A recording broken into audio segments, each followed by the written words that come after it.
Vinod ji bank में manager थे। उनका एक बेटा और एक बेटी है। बेटी की शादी समय से पहले कर दी। बेटा पढ़ लिख कर नौकरी करने लगा। एक दिन विनोद जी ने अपनी पत्नी से कहा, सीता, अब नौकरी करने की इच्छा नहीं हो रही है। जी करता है वॉलेंट्री रिटायरमेंट ले लूं। तुम क्या कहती हो? मुझे आज भी याद है जब कुछ वर्ष पहले तुम कहती थी कि अब रिटायरमेंट ले लीजिए और मेरे साथ वक्त बिताए। पर क्या करता, उस वक्त मुझ पर बहुत सारी जिम्मेदारियां थी। माँ बाबूजी की देखभाल, राजेश के पढ़ाई का बोझ और सुमित्रा के विवाह की चिंता। पर अब तो सारे काम निपट गए हैं। विनोद जी अपनी पत्नी सीता से कहते हैं। सीता जी मुस्कुराकर बोली, किसने मना किया है?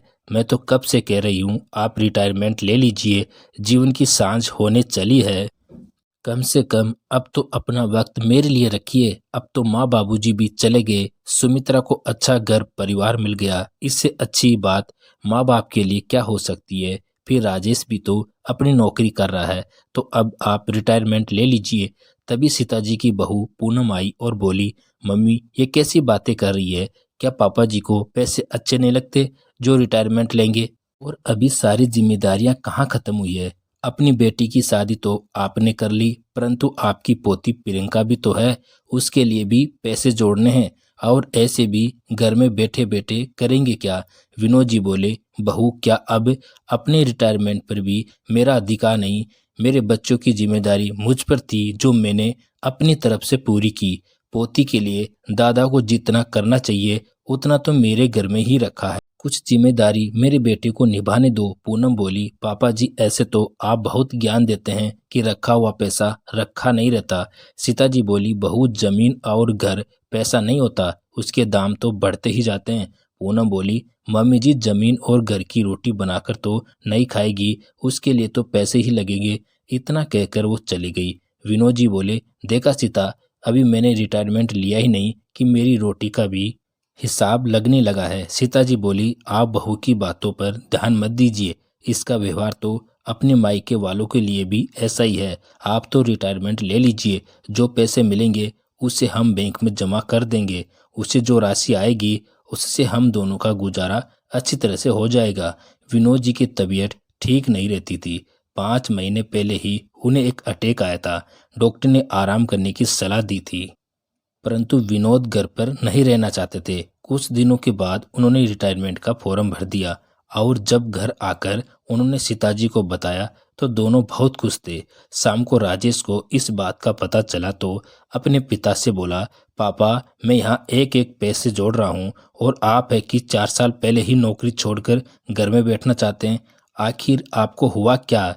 विनोद जी बोले, राजेश तुम्हें याद है जब तुम्हारी नई नई नौकरी लगी थी और तुम्हें कोरोना हो गया था, उस वक्त भी मैंने तुमसे कहा था कि नौकरी छोड़ दो। तुमसे बढ़कर पैसा नहीं है। आज तुम्हें अपने पिता से ज्यादा पैसों की चिंता है। यह होता है पिता पुत्र में फर्क। राजेश बोला, अरे पापा आप बात समझ नहीं रहे। विनोद जी बोले, बेटा मैं तुम पर बोझ नहीं बनूंगा। तुम्हारी माँ और अपना ख्याल मैं खुद रख सकता हूँ। तुम हमारी तरफ से मुक्त हो और अपने रिटायरमेंट का फैसला मैं खुद कर लूंगा। इतना तो अधिकार है मुझे, सरकार ने भी दिया है। उस वक्त राजेश गुस्से में वहां से चला गया। 5 महीने बाद विनोद जी के रिटायरमेंट को मंजूरी मिल गई। अब वो घर में पत्नी के साथ वक्त बिताते थे। एक रोज अखबार वाले का इंतजार कर रहे थे, परंतु वो उन्हें अखबार ना देकर अगले घर में चला गया। विनोद जी अखबार वाले से बोले, आज तुमने अखबार क्यों नहीं दिया? अखबार वाला बोला, बाबूजी राजेश भैया ने अखबार देने से मना किया है। विनोद जी ने राजेश से पूछा तो राजेश बोला, घर में बैठकर पूरे दिन तो टीवी देखते रहते हैं, फिर अखबार की क्या जरूरत है? तभी पूनम राजेश को चाय देते हुए बोली, पापा जी अखबार कोई फ्री में नहीं आता, उसके भी पैसे लगते हैं।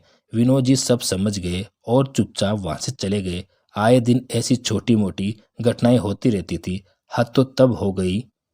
एक दिन सीता जी ने गिलास में दूध डालकर विनोद जी को देने जा रही थी। पूनम बोली, मम्मी जी पैसे कोई पेड़ पर नहीं लगते, दूध का इतना बड़ा गिलास देने की क्या जरूरत है?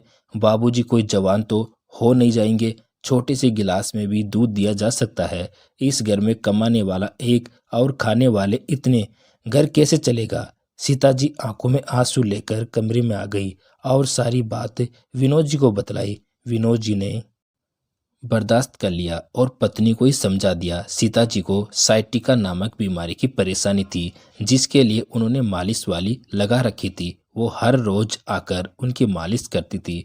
3 दिन से वो आ नहीं रही थी, जिसके कारण सीता जी को परेशानी हो रही थी।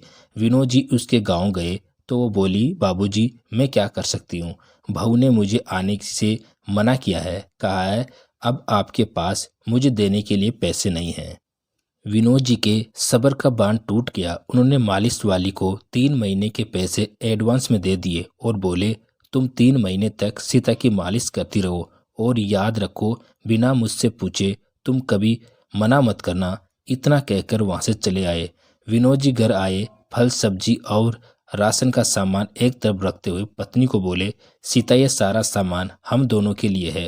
वो बोली, सुनो जी ये सब क्यों कर रहे हो, लोग क्या कहेंगे। विनोद जी बोले, जब घर के लोग नहीं समझ रहे हैं तो दुनिया की चिंता मैं क्यों करूं। तभी वहां पूनम आई और बोली, क्या बात है पापा जी, इतना शोर क्यों कर रहे हैं।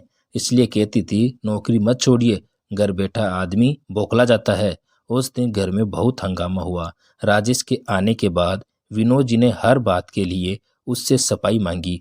अपनी गलती मानने की जगह उल्टा उसने माता पिता के साथ दुर्व्यवहार किया। विनोद जी बोले, तुम भूल रहे हो मैंने काम से रिटायर ली है, जिंदगी से नहीं।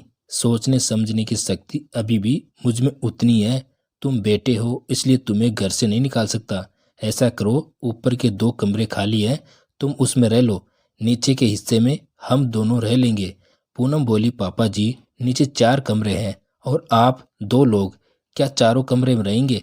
उस दिन तो सीता जी को भी बहुत हिम्मत आई और वो बोली, बहू 4 कमरे में नहीं, एक कमरे में रहेंगे और दूसरा कमरा सुमित्रा के लिए रखेंगे, क्योंकि उसे हमारे पैसों से नहीं हमसे मतलब है, तभी तो वो मिलने आती है।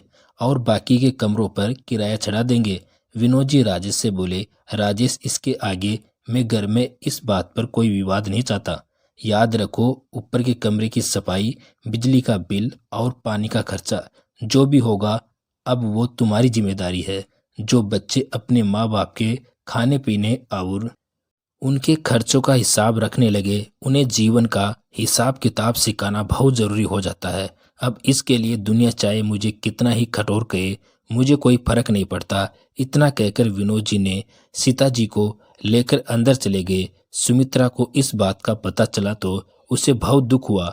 उसने पिता को बहुत समझाने की कोशिश की पर नहीं माने। जब माँ ने सारी बात बताई तो बेटी ने हर फैसला माता पिता पर छोड़ दिया। आए दिन छोटी मोटी बातों के लिए राजेश को दिक्कत होने लगी तो एक रोज वो पूनम से कह रहा था, ये सब तुम्हारा किया धरा है। अच्छा खासा घर चल रहा था पर तुम्हारी लालच में मुझे भी दोषी बना दिया।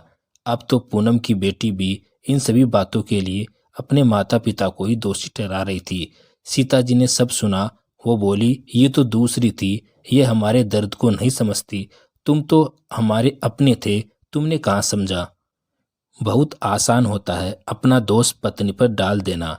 सच कहा किसी ने, जब अपना बेटा अपना ना हुआ तो बहू से कैसी उम्मीद। राजेश ने माँ के पैर पकड़ लिए और उनसे माफी मांगने लगा। पूनम ने भी हाथ जोड़कर अपनी सास से माफी मांगी और बोली, मम्मी जी हमें माफ कर दीजिए, लालच ने हमें अंधा कर दिया, हम आपके प्यार को समझ नहीं पाए, थोड़ा वक्त लगा। सीता जी ने तो उन दोनों को माफ कर दिया। परंतु विनोद जी बोले, बेटा तुमने रिश्तों से ज्यादा पैसों को महत्व दिया। मैं अपनी पोती के पढ़ाई का सारा खर्चा उठाऊंगा, पर घर की सारी जिम्मेदारी तुम उठाओगे। जब तक मैं जिंदा हूँ मेरे पैसों पर और मेरे फैसलों पर कोई सवाल नहीं उठाएगा। इस घर में मेरी पत्नी का अपमान हो ये मैं कभी बर्दाश्त नहीं करूंगा। याद रखना ऐसे भी मेरी बात सब कुछ तुम सबका ही है। इतना कहकर वो चले गए। पोती दादी के गले लग गई और बोली, दादी दादाजी का फैसला बिल्कुल सही है, उन्होंने अपने लिए जो करना है वो करेंगे। आखिर उन्होंने काम से रिटायरमेंट ली है, सोच और जिंदगी से नहीं ली। बेटी की बात सुनकर राजेश और पूनम को भी अपने किए पर पछतावा हुआ, क्योंकि यहाँ बहू के साथ बेटे का भी दोस्त था। तो दोस्तों विनोद जी ने सही किया गलत कमेंट करके जरूर बताइए और कहानी पसंद आए तो एक लाइक जरूर करें। धन्यवाद।